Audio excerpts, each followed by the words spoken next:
So last time you guys were starting to look at vectors and working with vectors in terms of components. We're going to practice a little bit with that, with just the whole component idea and do some practice that work with it because that's the best way to learn it. So let's just start with something like this. Suppose we got a vector. We'll just make something up here. Let's say we got 40 at, let's go with 35 degrees, and I want to know the components of the vector. Well, first things first, I'm going to draw the vector. I'm going to start with a little reference, little origin right there, and I'll use this.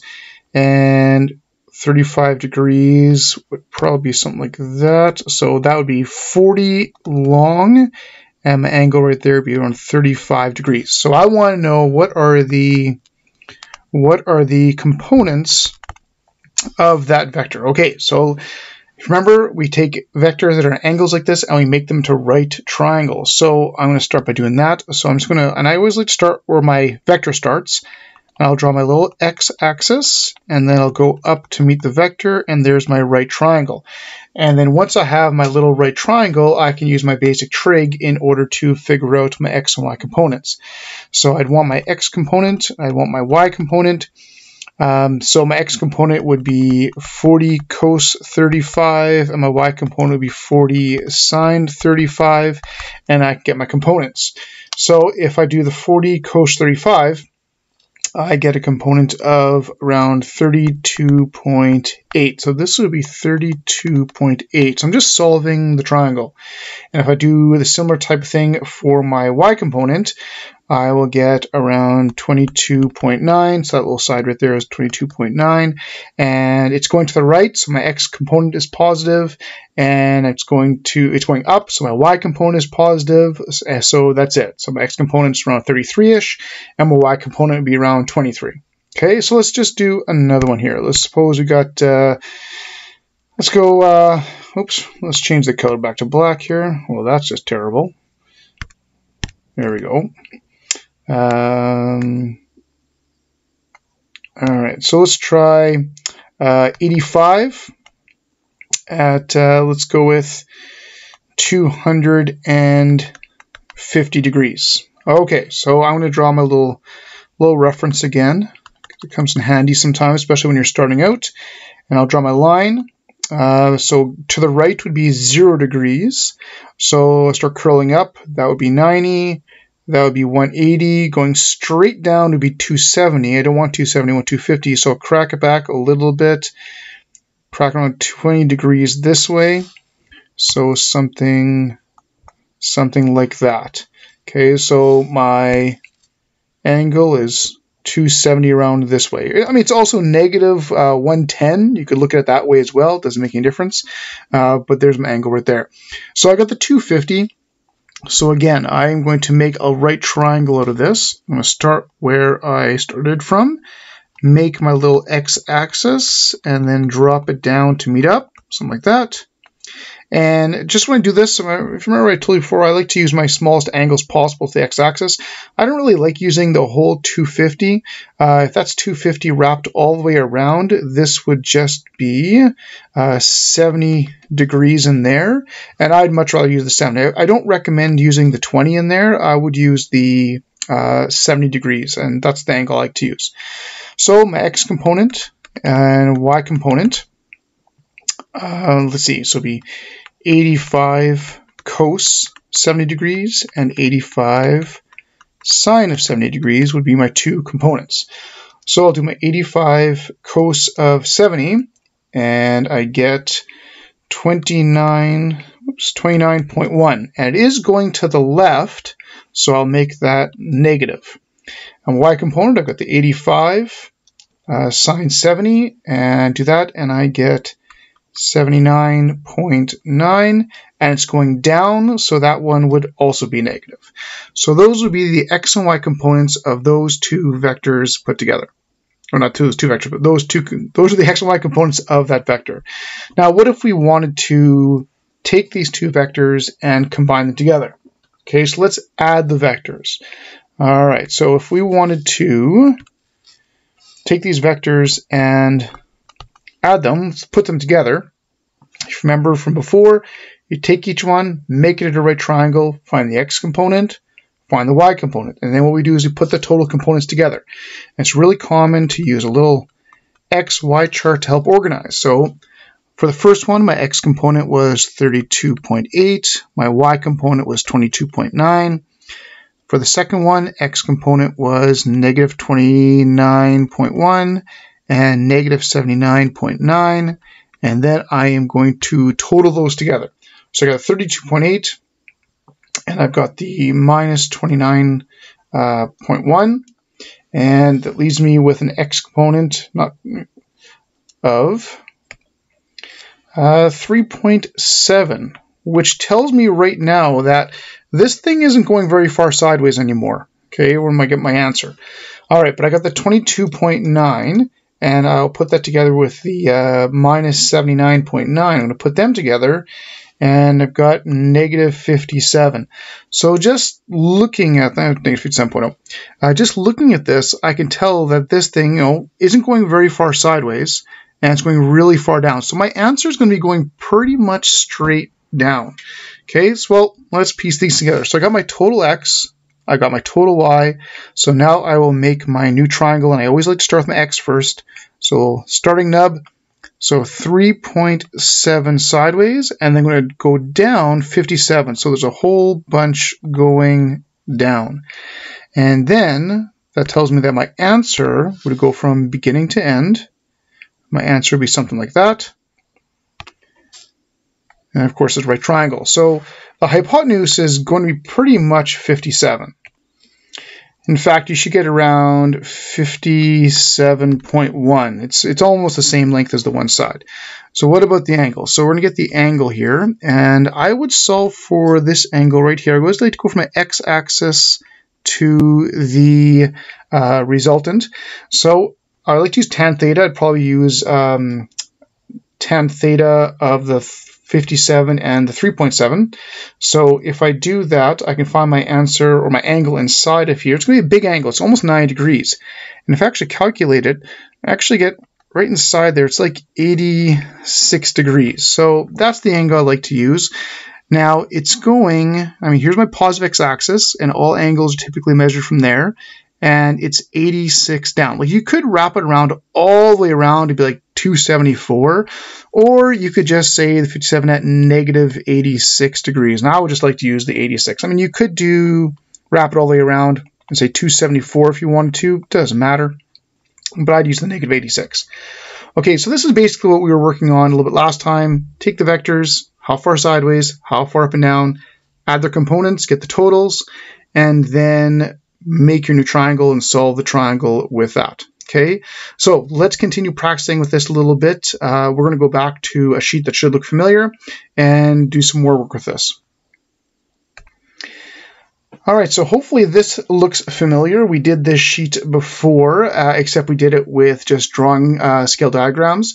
But now we're going to actually try and do it more accurately by using actual trig and Pythagoras to solve for things. Now, the nice thing is you guys already have the answers for these. They aren't the exact answers, but they're approximate answers and have an idea what the things should look like. And that's what we're going to use this to make things a little bit easier for ourselves. Okay, so if I was just going to do a plus d, and we got the same measurements as last time, no big deal. If we do the same questions, the first thing I'm going to do is I'm going to sketch this out. It's always a good idea just to sketch this out. So if I sketch A goes across something like this. And then plus D was up something like this. And then from beginning to end, my answer was something like this. I don't need a ruler. I don't need a protractor. All I need is a rough sketch of what's going on in order to see my positives and negatives, and I can estimate my answer. Okay, so now what I'm going to do is I'm going to make my little XY chart. So, oops, let's get a gray back. I'm going to do a little Y chart and take each vector in turn, how far sideways, how far up and down. So if I go to my first vector, that's vector A. Vector A is just going straight to the side. So that's really easy. So the x component for vector A would be 2.5 because that's how long it is. Y component is 0 because it's not going up and down at all. Okay, that vector's done. Don't worry about it. Move to the second vector, which was the D vector. Now the D vector is going up and to the left. So the D vector, of course, is going up like this. So I am going to make a little right axis and I'm going to write an x-axis, a little y-axis, and make it into a little right triangle, something like this, and break apart it into components just like we've done before. I know it's 1.7 long, and the angle on the outside is 125. I probably wouldn't use the 125. I think I'd rather use the 55 degrees that's in there.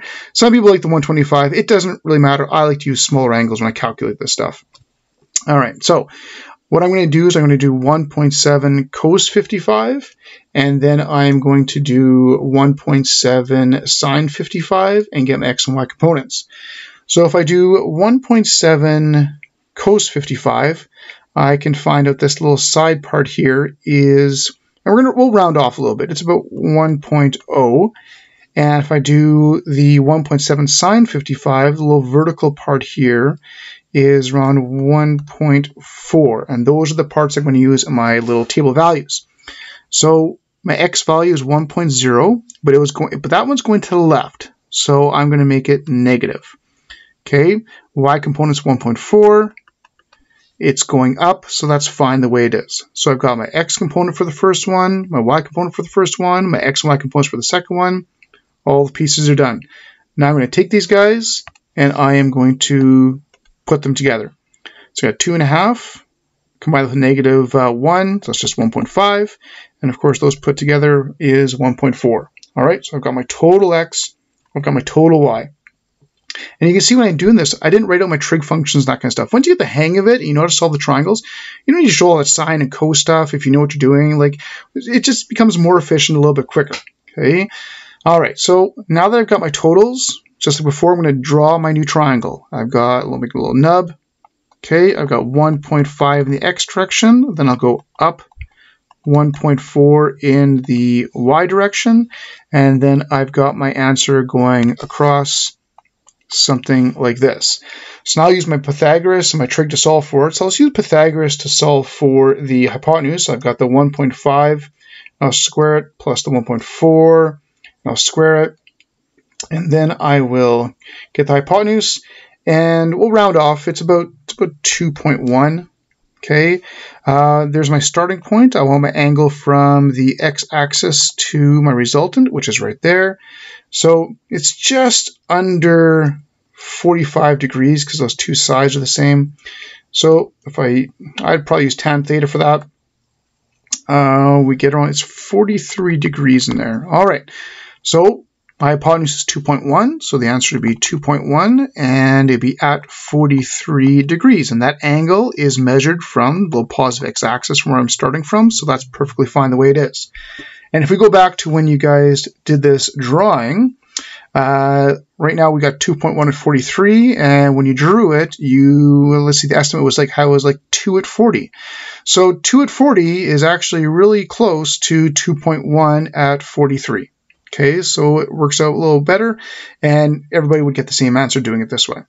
All right, so let's try the second one, which is the c minus b, and do the same type of thing. So first thing I'm going to do is I'm going to sketch it out. C minus b, so I would have c would something like this, and then b plus b would go down, minus b is going to go up, something like that. All right, so now what I have to do is I got to break apart my vectors and piece things together. Okay, so I'll do a little XY chart again. All right, so my first vector is this one right here, my C vector. I'm going to have to turn that to a right triangle, break it apart.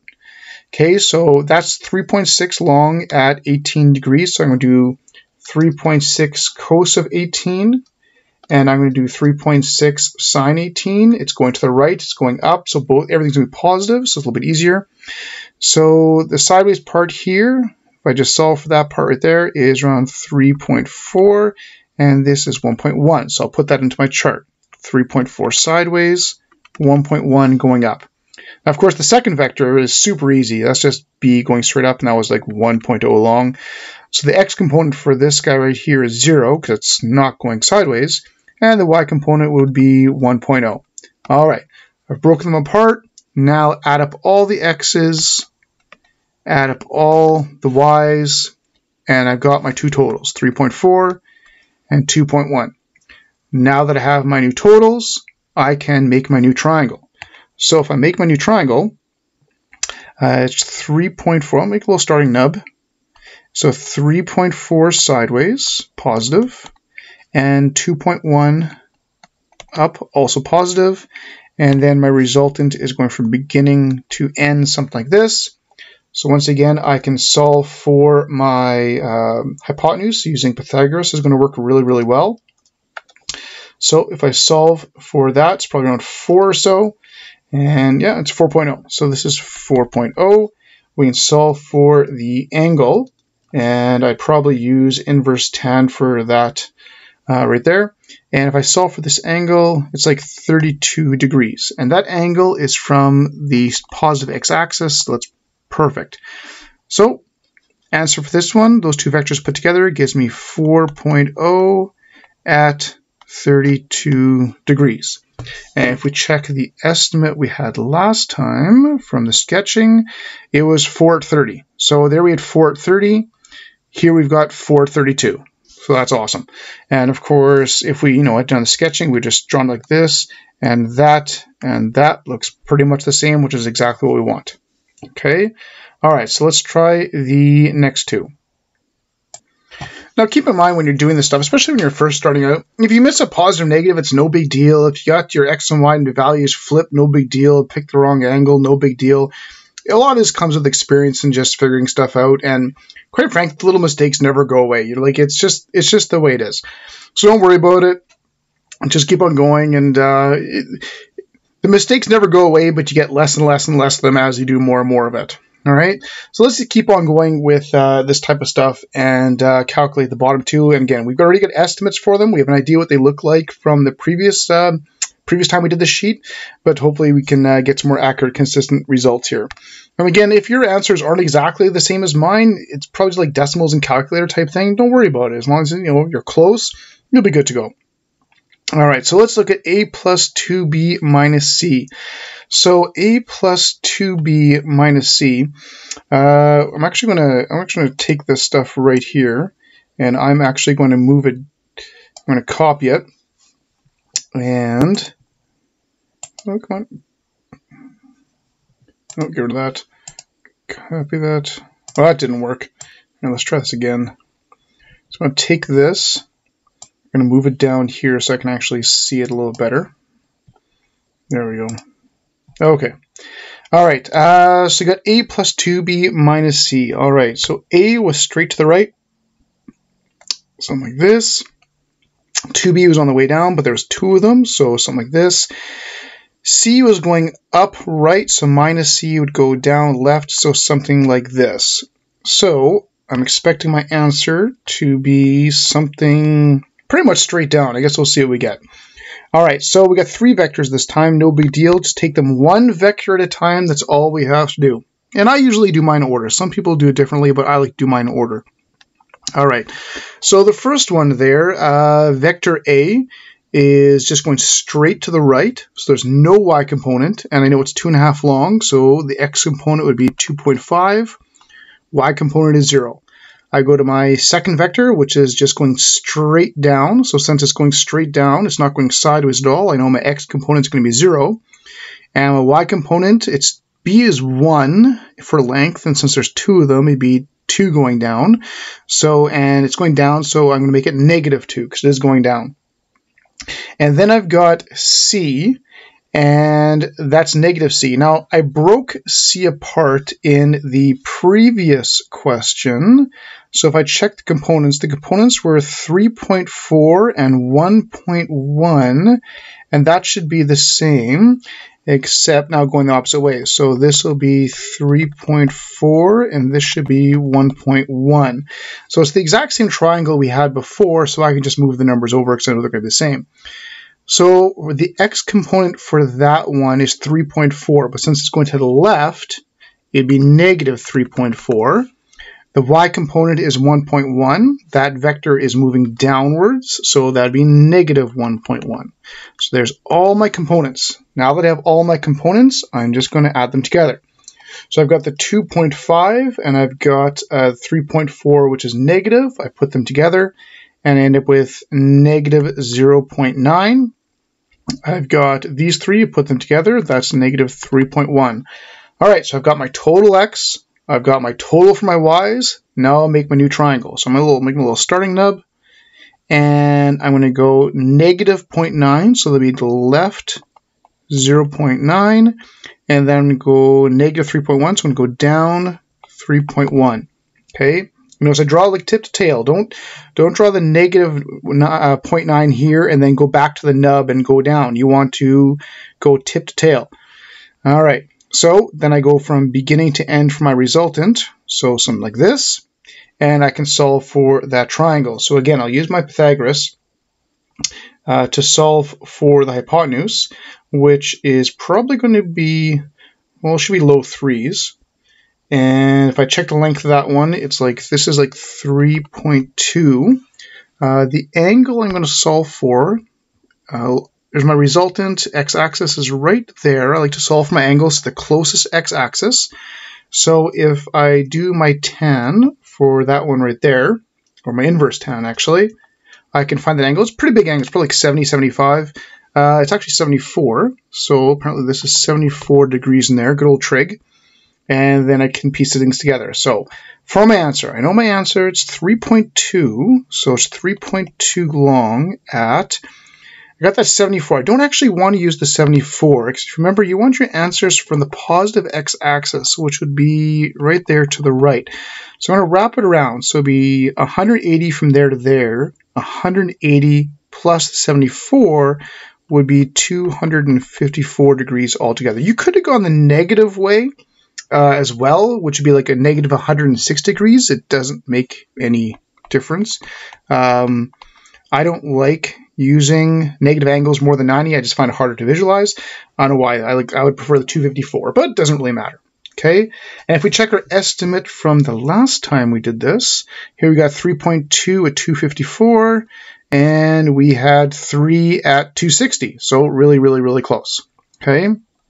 All right, one more to go. Okay, so let's try this one. So we got d minus a plus c over 3. All right, so first of all, d was something like this. Minus a was to the right, so minus a would be to the left, something like this. And then plus c over 3 was something like this. All right, so a little starting nub right there. So my answer will go something like that, give or take. All right, well, let's break apart the vectors one at a time into their components. So x, y. All right, so the first one is the d vector, which I don't think I've used yet. So I'm going to have to break that one apart. And I need to know how far sideways it goes and how far up it goes. I'm going to break that guy, the little 1.7 at 125. Now, I'll just redraw here as well. So I would use the 55 degrees. I would just find the 55 easy. You can use the 125 if you want. I would find the 55 easier to use. But people have preferences. So if I do 1.7 cos 55, and I do the 1.7 sine 55, I'll get the x, y components. So my little first vector here, my x component is, we'll round off, is like 1.0 rounded off. And my y component is 1.4. Now I'll just check my positive negatives. Is it going left or is it going right? Well, that vector is going left. So I'm going to make the x negative. Is it going up or down? Well, it's going up. So I'll leave the y component as positive 1.4. All right, that one's done.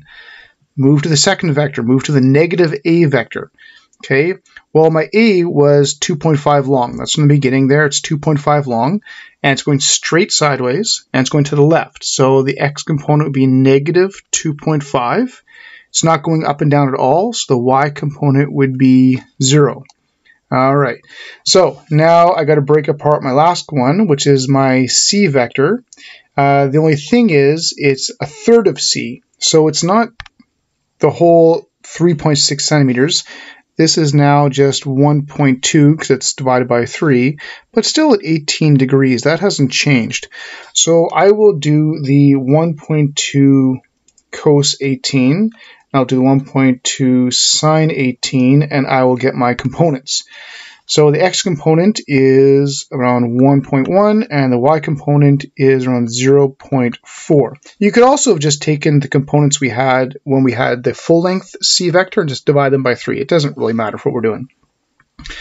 All right, so positive, negative check. That last vector is going to the right, so the x component is positive. That's fine. It's on its way up. Y component is positive. That's also fine. All right, so they're all put together. So now I am going to add them all up. So I've got the -1. I'm going to add that to the -2.5, and then add the 1.1 to it. And our total x component is -2.4. 1.4 plus the 0.4, put them all together, we've got a total y component of 1.8. All right, so I've got my two totals. Now I'm going to put them together and make a new triangle. So let's see, I've got -2.4, so 2.4 to the left, and then positive 1.8, so -2.4, 1.8 up. So then my answer would look something like this, which is what it looked like over here, which is perfect. Okay, so now let's find out the answer, so to speak. So you got the 2.4, we can square that and add that to the 1.8 squared, put them together, and then we can use Pythagoras to find out the hypotenuse, which is around 3. And then I'm going to solve for this angle right here. I like to solve for my angle from where I started from the resultant to the closest x-axis. I'm going to solve for that guy right there, which is less than 45 degrees. I can tell that already. So I get an angle inside there. It's around 37 degrees. So 37 degrees. Okay. So for my answer, the overall length is 3.0. For my angle, I'm not going to use a 37 because I want the angle from the positive x-axis. So I'd wrap this around. And of course, halfway around, of course, is 180. So if that's 37, this must be 143 degrees right there. So we're looking at 3 at 143 degrees. And if I go back and check the first time we did it, we had 3 at 140. So a really good estimate. So that is pretty much the same thing. Okay, so that's basically how it works. You know, the more you do it, the quicker you're going to get. Watch your positives and negatives. You know, look at the diagram. If it's going left, make it negative. If it's going up, make it positive. Just look at the picture. Look at the numbers. You can often tell if the x component or the y component should be bigger or smaller. And if they're not, oh, you maybe just took the wrong angle or you flipped your trig function. No big deal. Just adjust it and keep on going. No big deal at all. Okay, but that is generally how it works. So it's all about taking the vectors, break them apart if you need to, total the x's, total the y's, make a new triangle with them, and that's it. And especially when we start doing this in context, it'll get even better, but we always just keep practicing. The math isn't hard. It's basic grade 9/10 math, basic trig, basic Pythagoras, that's it. But it can look a little bit intimidating when there's so much stuff going on sometimes. But once you get the hang of it, it works out pretty well.